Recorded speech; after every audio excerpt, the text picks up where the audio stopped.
Hello students, आप सब कैसे हैं? आशा करता हूँ आप लोग अच्छे होंगे। कोरोना महामारी के बाद लगा कि हम लोगों की कोचिंग चलेगी ऑफलाइन, लेकिन कोचिंग नहीं चल पाई। तो अंततः अब हम लोगों ने डिसाइड किया, अपना RRR टीम ने डिसाइड किया है कि अब आप लोगों को ऑनलाइन क्लास ही प्रोवाइड कराया जाएगा। अब आप लोग ऑनलाइन के माध्यम से ही अपने RRR चैनल को सब्सक्राइब करें और ऑनलाइन डेली क्लास आपका चलेगा, लाइव क्लास चलेगा। मैं राजीव सर आप सबको पढ़ाऊँगा और आपके मेरे साथ रंजीत सर भी पढ़ाएंगे, रंजन सर भी पढ़ाएंगे। तो आपको डेली अब लाइव क्लास के माध्यम से ही, जब तक कोरोना की महामारी समाप्त नहीं होती है तब तक हम लोग आपको लाइव ही पढ़ाएंगे। तो अब आपको RRR के माध्यम से, RRR यूट्यूब चैनल के माध्यम से आपको डेली लाइव अपडेट किया जाएगा। लाइव आपको क्या करना है, बस थोड़ा सा काम करना है। आपको यूट्यूब चैनल पे जाना है, RRR क्लासेस को सर्च करना है, उसके बाद अपने चैनल को सब्सक्राइब करना है और बेल आइकॉन को दबा के उसके नोटिफिकेशन को ऑफ करना है। बस थोड़ी सी काम करनी है और उसके बाद आपको कुछ नहीं करना है। आपको अपने आप नोटिफिकेशन लाइव क्लास का रोज मिलते रहेगा और हम और आप मिल के साथ चलेंगे। और फिर जब नेक्स्ट कोचिंग क्लास अपना खुलेगा तो हम लोग ऑफलाइन के माध्यम से अपने बैच नहीं पढ़ेंगे, लेकिन जब तक कोचिंग क्लास हम लोगों का नहीं खुल रहा है, अर्थात जब तक यह कोरोना का पैंडेमिक समाप्त नहीं होता है, तब तक हम लोग अपने कोचिंग में नहीं जा सकते हैं और वर्क फ्रॉम होम ही करेंगे। अर्थात हम लोग घर से ही आपको ऑनलाइन क्लास का सुविधा प्रोवाइड कराएंगे। तो आप भी अपने घर पे रहें, सुरक्षित रहें, सेफ रहें और चलेंगे। हम लोग आज का अपना नया टॉपिक स्टार्ट करेंगे। पहले हम लोग बहुत क्लास में पढ़ चुके हैं, क्लास 10 का पढ़ाऊंगा आज मैं। तो अब हम लोग जो पहले अपने क्लास में पढ़े थे हम लोग, तो उसमें बहुत सारे चैप्टर पढ़ लिए थे, लेकिन अब मैं फिर जब क्लास खुलेगा तो मैं आपको रिवाइज कराऊंगा। ये चैप्टर जो मैं पढ़ाऊंगा इसको भी रिवाइज कराऊंगा और जो चैप्टर हमने पढ़ लिया है उसको मैं फिर से रिवाइज कराऊंगा। तो अब इंतजार हम लोगों को करना होगा कि कब यह कोरोना का पैंडेमिक ख़त्म होता है और कब अपना क्लास चालू होता है। इसलिए अब हम लोग क्या करेंगे कि अब ऑनलाइन के माध्यम से, यूट्यूब के माध्यम से घर पे बैठ के आप और हम क्लास को चालू करेंगे।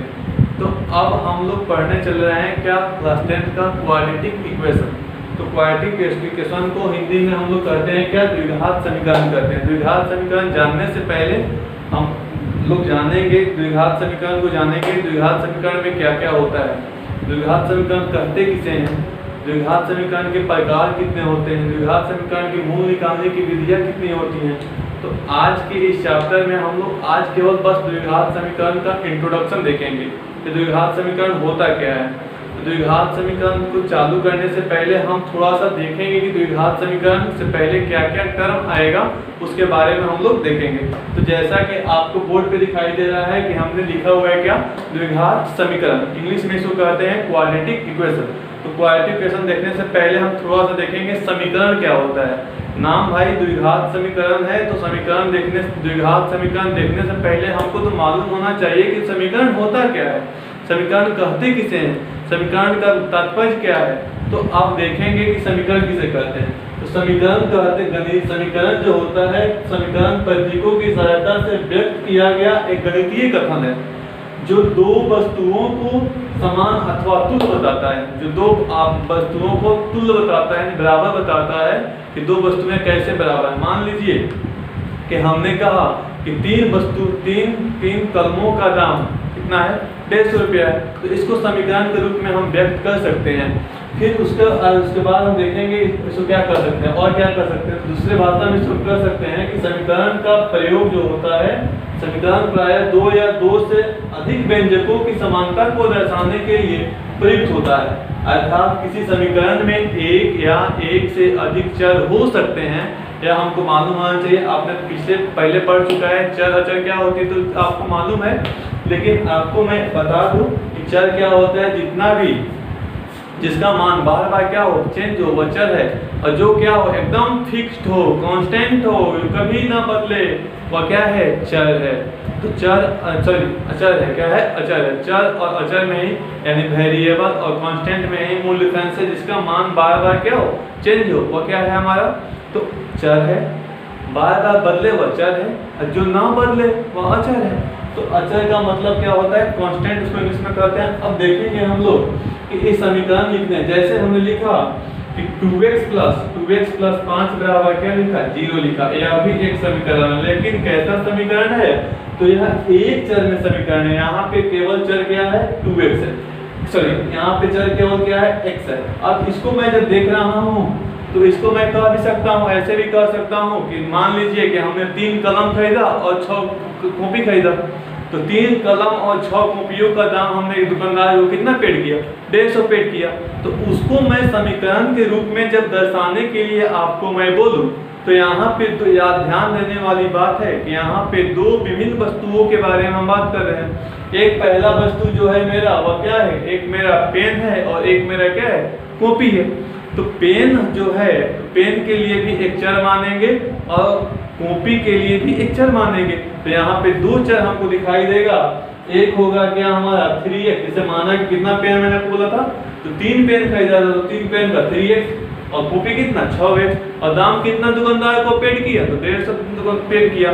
तो यह जो रहा हमारा, यह है क्या रहा, तो यह एक समीकरण, अर्थात हमने क्या देखा कि समीकरण के माध्यम से हम दो या दो से अधिक दो समीकरण के माध्यम, समीकरण क्या है, तो समीकरण के माध्यम से हम वस्तुओं की तुल्यता के बारे में अर्थात समानता के बारे में क्या कहते हैं, बताते हैं। अब देखेंगे हम लोग, तो अब हम लोग पढ़ने चलेंगे इस समीकरण को। देखिए समीकरण क्या होता है, समीकरण के देखने के बाद वह हम देखेंगे कि हमारा द्विघात समीकरण किसे। अब आते हैं अपने चैप्टर की ओर कि द्विघात समीकरण कहेंगे किसे, कि कौन सा, किसे हम क्या कहें, द्विघात समीकरण के। नाम से ही आपको दिखाई दे रहा है कि द्विघात, यानी याद रखने वाली बात है, द्विघात के बारे में कह रहा है तो कहने कहीं ना कहीं घात के बारे में बात कर रहा है। तो घात जो होगा इसका कितना होगा, 2 होगा, यानी जो चर का घात होगा उसका घात कितना होगा, 2 होगा। तो कोई भी समीकरण अगर हम लिखें ऐसा कि ऐसा समीकरण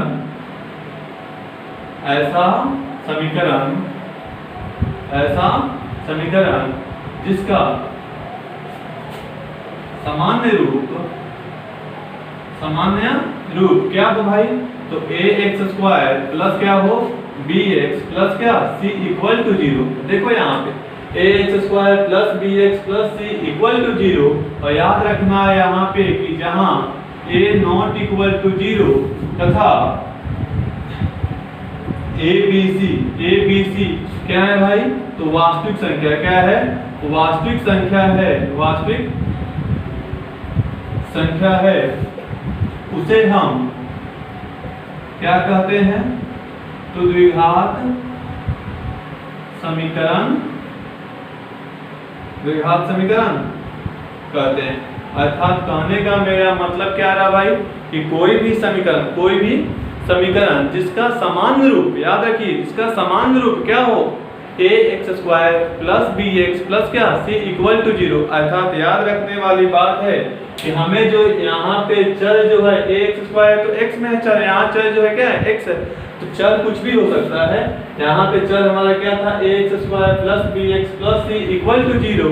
अगर ऐसा समीकरण कहीं भी दिखाई दे तो ऐसे समीकरण को हम क्या कहेंगे, भाई, द्विघात समीकरण कहेंगे। अर्थात ऐसा समीकरण जिसका समान रूप ax square plus bx plus c। यहाँ ध्यान देने वाली बात यह है कि यहाँ पे हमारा a यानी x स्क्वायर का जो गुणांक होगा वह कभी भी 0 के बराबर नहीं होगा।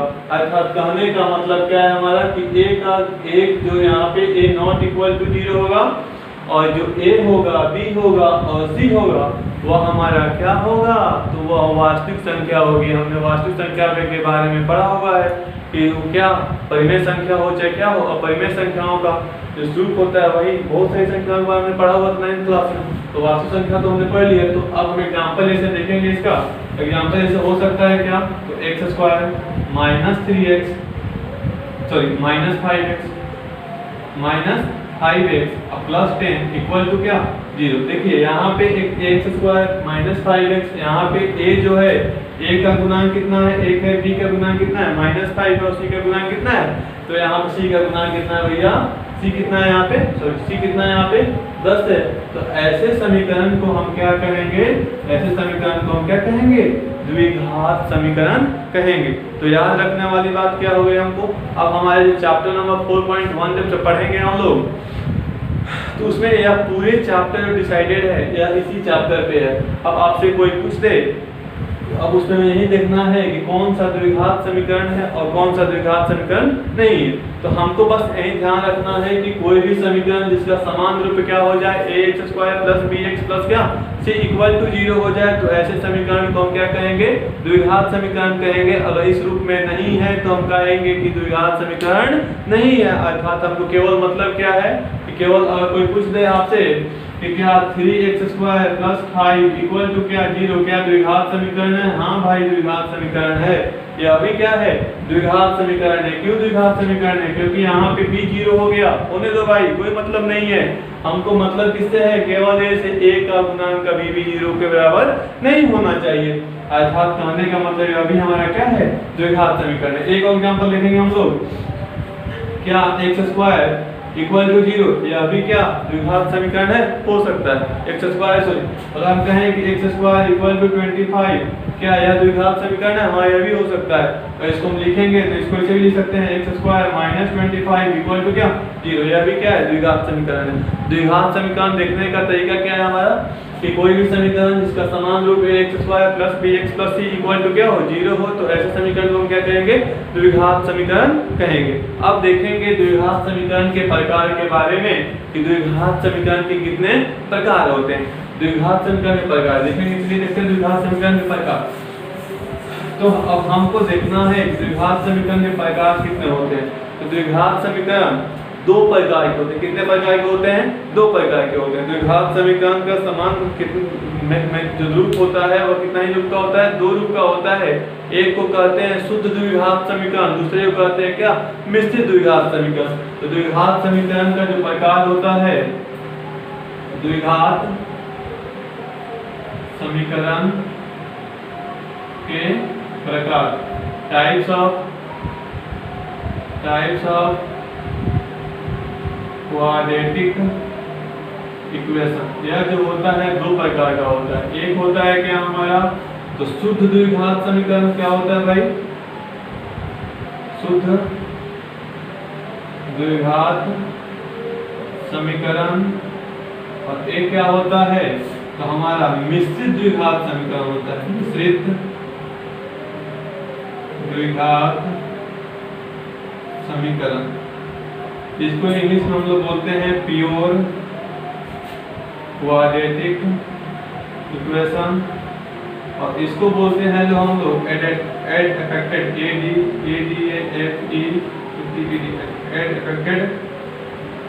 Quadratic equation. यह जो हमारा है दो हो गया। द्विघात समीकरण प्रकार कितने हो गए, दो प्रकार के द्विघात समीकरण होते हैं। एक होता है क्या, एड अफेक्टेड क्वाड्रेटिक इक्वेशन, दूसरा एक होता है प्योर क्वाड्रेटिक इक्वेशन, दूसरा क्या होता है एड अफेक्टेड क्वाड्रेटिक इक्वेशन। अब किसे कहेंगे, किस द्विघात समीकरण को हम कहेंगे, कौन सा द्विघात समीकरण जो है हमारा वह क्या है, शुद्ध है, कौन सा द्विघात समीकरण क्या है, तो क्या है बोलो, मिश्रित द्विघात समीकरण है। तो चलो देखेंगे इसको कि कौन सा द्विघात समीकरण क्या हो, कौन सा द्विघात समीकरण किसे किसे कहेंगे, कौन सा द्विघात समीकरण शुद्ध होगा और कौन सा द्विघात समीकरण क्या होगा, मिश्रित द्विघात समीकरण होगा। चलिए देखते हैं द्विघात समीकरण के प्रकार में पहले प्रकार को देखते हैं। कौन सा प्रकार है हमारा, तो शुद्ध द्विघात समीकरण, शुद्ध द्विघात समीकरण, इंग्लिश में बोलते हैं इसको प्योर क्वाड्रेटिक इक्वेशन। तो जिस द्विघात समीकरण में जिस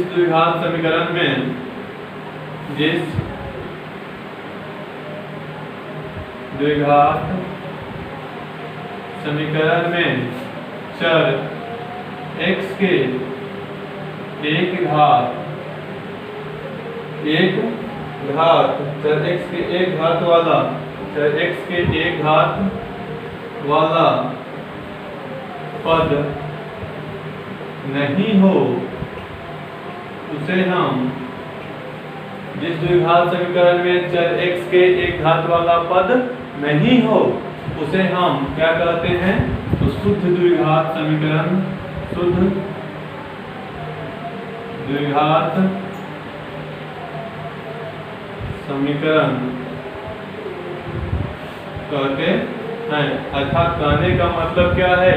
यहाँ पे जो चर x है उसमें एक घात वाले चर का जो कोफिशिएंट होगा, गुणांक होगा, वो क्या होगा? शून्य होगा। अर्थात इसका जो सामान्य रूप होता है, अर्थात इसका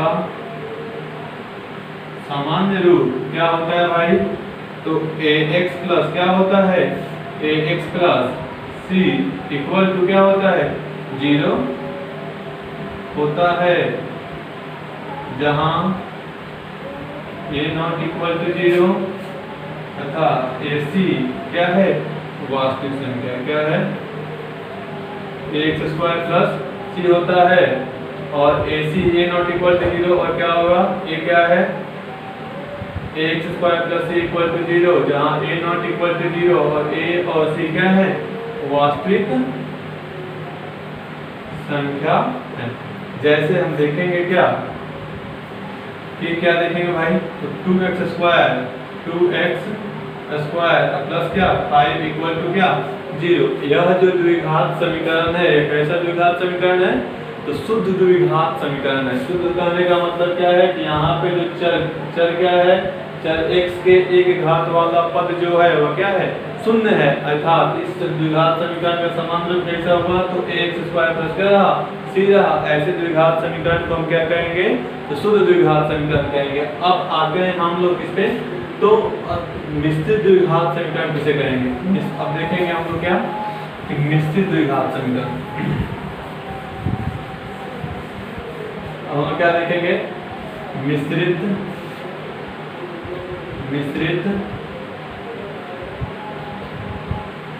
द्विघात समीकरण, एड अफेक्टेड क्वाड्रेटिक इक्वेशन। तो ऐसा द्विघात समीकरण, ऐसा द्विघात समीकरण जिसका समान रूप ax square plus bx plus c equal to 0 हो, जहां a नॉट इक्वल टू 0 तथा a b c वास्तविक संख्या हो, उसे हम क्या कहते हैं? तो मिश्रित द्विघात समीकरण कहते हैं। अल्फा देखेंगे क्या? 3x स्क्वायर क्या? 3x square minus 11x plus कितना 30 इक्वल टू कितना 0। क्या यह मिश्रित द्विघात समीकरण है? हाँ, यह क्या है? मिश्रित द्विघात समीकरण है। कोई भी समीकरण जिसका समान रूप क्या हो? ax square plus bx plus क्या से इक्वल टू 0, ऐसे द्विघात समीकरण को हम क्या कहते हैं?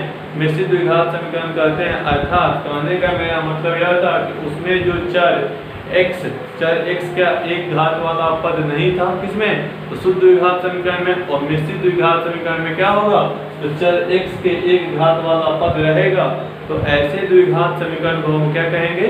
मिश्रित द्विघात समीकरण कहते हैं। अब हमारा जो पूरा चैप्टर 4.1 टिका हुआ है, यही पूरे थ्योरम पे टिका हुआ। और याद रखिए कि आपके बोर्ड के एग्जाम में, वो चाहे CBSE बोर्ड हो चाहे बिहार बोर्ड हो, उसमें 1 नंबर का यह क्वेश्चन ऑब्जेक्टिव में आता है। आपसे पूछेगा कि कौन सा द्विघात समीकरण है, इसमें बताइए 4 ऑप्शन देगा आपको, और चारों में से आपको फाइंड आउट करना होगा कौन द्विघात है कौन द्विघात नहीं है। तो अब हमारा जो 4.1 चैप्टर है उसको हम लोग आगे देखेंगे। उससे पहले हम कुछ चैप्टर के लिए एक फॉर्मूला अलजेब्रा का कुछ फॉर्मूला देख लेते हैं कि अलजेब्रा का फॉर्मूला का उसमें कुछ हमारा क्या होगा? यूज होगा। उस फॉर्मूले को हम लोग देख लेते हैं। आपने पढ़ा भी है, क्लास 8 से पढ़ते हुए आ रहे हैं आप लोग। और 9th में पढ़ा हुआ है। अब देख लेंगे उस फॉर्मूला को, क्या फॉर्मूला हमको यूज करना पड़ेगा वहाँ फॉर्मूला यूज करना पड़ेगा a प्लस बी का होल स्क्वायर। यह होता है क्या भाई हमारा, तो a स्क्वायर प्लस क्या होता है 2ab होता है प्लस क्या होता है b स्क्वायर होता है। इस फॉर्मूला का यूज हमको वहाँ पे पड़ेगा, चैप्टर में इस फॉर्मूला का यूज हमको आएगा। तो इस फॉर्मूला को हम देखेंगे, अभी भी देख लेंगे, एक बार देख लेते हैं फिर देखेंगे। और कौन सा फॉर्मूला आ सकता है, तो a माइनस बी का होल स्क्वायर भी आ सकता है। यह क्या होगा, यह होगा हमारा a square minus 2ab plus क्या होगा b स्क्वायर होगा। फिर आज आ सकता है a प्लस बी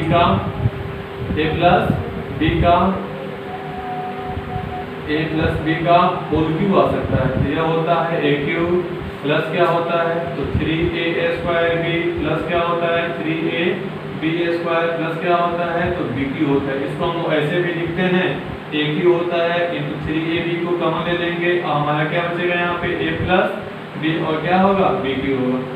तो इस फॉर्मूला का समानता हमको चैप्टर में यूज हो सकता है कि चैप्टर में हमको मिलेगा ही, आपको देखना पड़ेगा।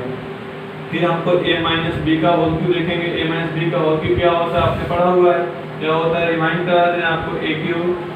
a क्यूब माइनस क्या होता है, तो 3a square b plus 3ab square और माइनस क्या होता है b क्यूब। इसको हम ऐसे भी लिख सकते हैं a cube minus 3ab into क्या होगा a माइनस b माइनस क्या होगा b क्यूब होगा।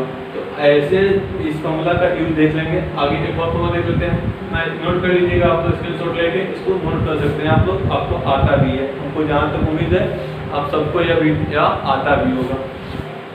तो आगे देखेंगे, थोड़ा सा और देख लेंगे कुछ फॉर्मूला को। और यह होता है a स्क्वायर माइनस क्या होता है b स्क्वायर। यह हमारा क्या होता है भाई, तो a plus b into a minus क्या होता है b होता है, a plus b into a minus b। फिर हम देखेंगे a क्यूब माइनस क्या b क्यूब। यह हमारा क्या होता है, तो a minus b into a square plus ab plus क्या b स्क्वायर। और फिर होता है a क्यूब प्लस क्या b क्यूब। यह क्या होता है हमारा, तो a प्लस b इंटू क्या होगा a square minus ab plus क्या b स्क्वायर। तो इतने फॉर्मूला को आप लोग जानते हैं, एक बार मैंने आपको रिवाइज भी करा दिया। अब हम लोग नेक्स्ट वीडियो में देखेंगे कि चैप्टर का सॉल्यूशन देखेंगे। तो तब तक के लिए आप लोग इतना को नोट कर लें, इतना को याद कर लें। और फिर जब नेक्स्ट वीडियो में हम लोग मिलेंगे तो एक्सरसाइज 4.1 को आपको मैं कंप्लीट कराऊंगा। तो एक्सरसाइज 4.1 अब कल जो क्लास चलेगा आप लोगों का, उसमें मैं आपको 4.1 का सोल्यूशन दूंगा, सोल्यूशन बोर्ड पे ही कराऊंगा और लाइव कराऊंगा। तो लाइव आप लोग, इसलिए आप लोग चैनल को क्या करें, सब्सक्राइब कर लें और बेल आइकॉन को दबा के वहाँ पे सेटिंग को बेल आइकन जैसे दबाओगे आप पर्सनलाइज को ऑल पर्सनलाइज हटा के वहाँ पे ऑल कर लें, ताकि आपको समय क्या मिलते रहे, नोटिफिकेशन आपको मिलते रहे और इससे आपका हमेशा क्लास, कोई भी क्लास आपको मिस ना हो। इसलिए आप क्या करेंगे, चैनल को सब्सक्राइब करेंगे। चैनल का नाम क्या सर्च कीजिएगा, आप लोग चैनल का नाम सर्च कीजिएगा RRR क्लासेस। अपने कोचिंग का वहाँ पे क्या लगा हुआ है, लोगो लगा हुआ है, आप लोग सर्च कीजिएगा RRR क्लासेस, उसको सब्सक्राइब कीजिएगा, बेल आइकॉन को दबाइएगा, पर्सनलाइज को वहाँ बेल आइकॉन में ऑल कीजिएगा। तो फिर आपको हम मिलते हैं कल नेक्स्ट वीडियो में चैप्टर का सॉल्यूशन लेके क्वाड्रेटिक इक्वेशन का। फिर अगले वीडियो में हम लोग आएंगे तो आगे बात करेंगे हम। तब तक के लिए धन्यवाद। स्वस्थ रहें, मस्त रहें, घर पे रहें, सुरक्षित रहें।